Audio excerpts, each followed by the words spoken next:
नमस्कार, news nation digital के हमारे इस खास एपिसोड खबरें दुनिया की में आपका स्वागत है। मैं हूं सुमित कुमार दुबे। इजराइल पर फिलिस्तीनी आतंकी संगठन हमास के हमले के बाद इजराइल गाजा पट्टी में हमास के ठिकानों पर ताबड़तोड़ बमबारी कर रहा है। इजराइल के हजारों सैनिकों ने गाजा पट्टी को घेर लिया है। इजराइल की इस कड़ी मिलिट्री कार्रवाई का यूं तो मिडिल ईस्ट के तमाम मुस्लिम देश विरोध कर रहे हैं, लेकिन एक देश ऐसा है जो इजराइल को सीधी चेतावनी दे रहा है और वो देश है ईरान। ईरान के तमाम बड़े लीडर्स साफ साफ कह रहे हैं कि अगर इजराइल की फौज गाजा पट्टी में घुसती है तो ये जंग और ज़्यादा बढ़ जाएगी और इजराइल में जलजला आ जाएगा। अब सवाल ये है कि क्या वाकई ईरान में इतनी ताकत है कि वो इजराइल को खुद पर हुए इस हमले का इंतकाम लेने से रोक सके। तीन बार अरब देशों को जंग में हराने वाला इजराइल क्या वाकई ईरान की धमकी के चलते ही गाजा पट्टी में घुसने से डर रहा है? एक सवाल और है, और वो ये है कि क्या अगर ईरान इस जंग में शामिल होता है तो फिर क्या अमेरिका खामोश रहेगा? अपने इस वीडियो में हम इन्हीं सवालों का जवाब जानने की कोशिश करेंगे। और सबसे पहले बात करते हैं ईरान की मिलिट्री पावर की, जिसकी दम पर वो इजराइल को धमकी दे रहा है। दरअसल एक वक्त था जब ईरान की फौज काफ़ी कमज़ोर हुआ करती थी। 1980 से 1988 के बीच चले इराक ईरान युद्ध के दौरान इराक के तानाशाह सद्दाम हुसैन ने ईरान को काफ़ी चोट पहुंचाई थी। इसके बाद अमेरिका और उसके साथी देशों की पाबंदी के चलते ईरान की इकोनॉमी तो ज़्यादा आगे नहीं बढ़ सकी, लेकिन ईरान ने रूस और चीन जैसे मुल्कों के साथ दोस्ती करके अपनी फौजी ताकत को काफ़ी बढ़ा लिया है।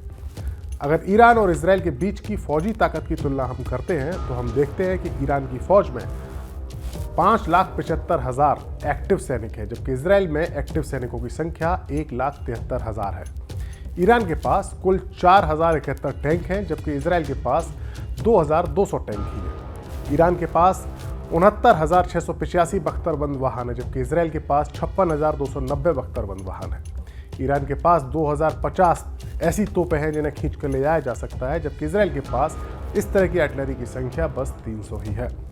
ईरान के पास मौजूद मोबाइल रॉकेट प्रोजेक्टर्स की संख्या 1,085 है, जबकि इजराइल के पास ये महज 300 की संख्या में ही मौजूद है। इजराइल की तुलना में ईरान महज थल सेना में ही मजबूत नहीं है, बल्कि उसकी एयरफोर्स और नेवी भी इजराइल से कहीं ज़्यादा ताकतवर है। ईरान की एयरफोर्स के पास 541 एयरक्राफ्ट हैं और 196 जेट्स हैं। उसके पास 23 अटैक एयरक्राफ्ट भी है, 126 हेलीकॉप्टर्स हैं और 86 ट्रांसपोर्ट एयरक्राफ्ट भी है। और ईरानी वायुसेना के बेड़े में ये सारे के सारे जहाज शामिल हैं। ईरान की नेवी भी इजराइल की तुलना में काफ़ी मजबूत है। ईरान के पास फतेह नाम की एक हाइपरसोनिक मिसाइल का एक बड़ा जखीरा मौजूद है, जिसकी रेंज 1,400 किलोमीटर तक की है, यानी इसकी जद में इजराइल का कोई भी इलाका आ सकता है। इजराइल के खिलाफ ईरान के पास एक गुरिल्ला फोर्स भी है और वो आतंकी संगठन है हिजबुल्ला। इजराइल की उत्तरी सीमा पर यानी साउथ लेबनान में इस संगठन हिजबुल्ला की हुकूमत चलती है। इस शिया मत को मानने वाले आतंकी संगठन को इजराइल के खिलाफ ईरान ने ही खड़ा किया, या यूं कहें कि इसको पैदा करने वाला ईरान ही है। और भारी हथियारों से लैस ये आतंकवादी संगठन और इसके लड़ाकों की तादाद 1 लाख से भी ज़्यादा है। हिजबुल्ला के आतंकी ईरान के ही इशारे पर पिछले कई सालों से सीरिया के गृह युद्ध में उसके राष्ट्रपति बशर अल असद के पक्ष में जंग लड़ रहे हैं। यानी ये माना जा सकता है कि हिजबुल्ला के पास जंग लड़ने का काफ़ी अनुभव है।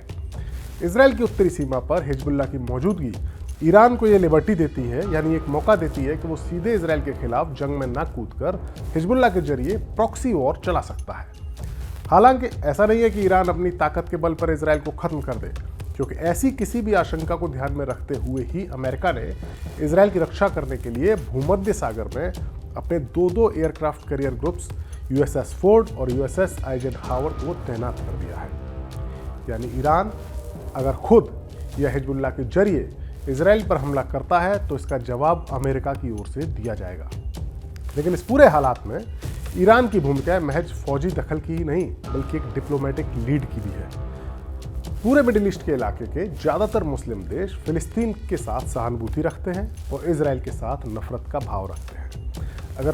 अगर ईरान फिलिस्तीन के मसले पर इजराइल और अमेरिका के गठबंधन के साथ भिड़ जाता है तो फिर इस पूरे मुस्लिम जगत में, यानी पूरे मिडिल ईस्ट का जो मुस्लिम इलाका है, वहाँ उस पूरे इलाके के लोगों की सहानुभूति ईरान को मिलेगी और इसके साथ ही उसके एक मुस्लिम दुनिया का लीडर बनने की संभावना भी बढ़ जाएगी।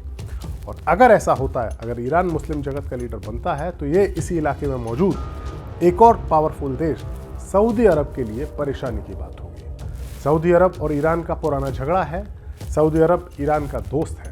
अगर मिडिल ईस्ट में ईरान और उसके साथी इजराइल के साथ जंग करते हैं तो सऊदी अरब और उनके खेमे के जो देश हैं उनकी आवाम भी अपने मुल्कों की सरकारों पर इस जंग में इजराइल का विरोध करने का दबाव बनाएगी। ऐसी सूरत में पूरे मिडिल ईस्ट के इलाके में अमेरिका के लिए अपने पांव टिकाए रखना काफ़ी मुश्किल काम हो जाएगा, जो अमेरिका के सबसे बड़े दुश्मन चीन का रास्ता काफ़ी आसान कर देगा इस इलाके में प्रभुत्व जमाने के लिए। यानी साफ है, गाजा पट्टी के मसले पर ईरान यूं ही इजराइल या अमेरिका को धमकी नहीं दे रहा है। उसके पास फौजी ताकत के साथ साथ इस इलाके में डिप्लोमेटिक सपोर्ट भी है, भावनात्मक सपोर्ट भी है। वीडियो आपको कैसा लगा, अपनी राय हमें ज़रूर बताएं। नमस्कार।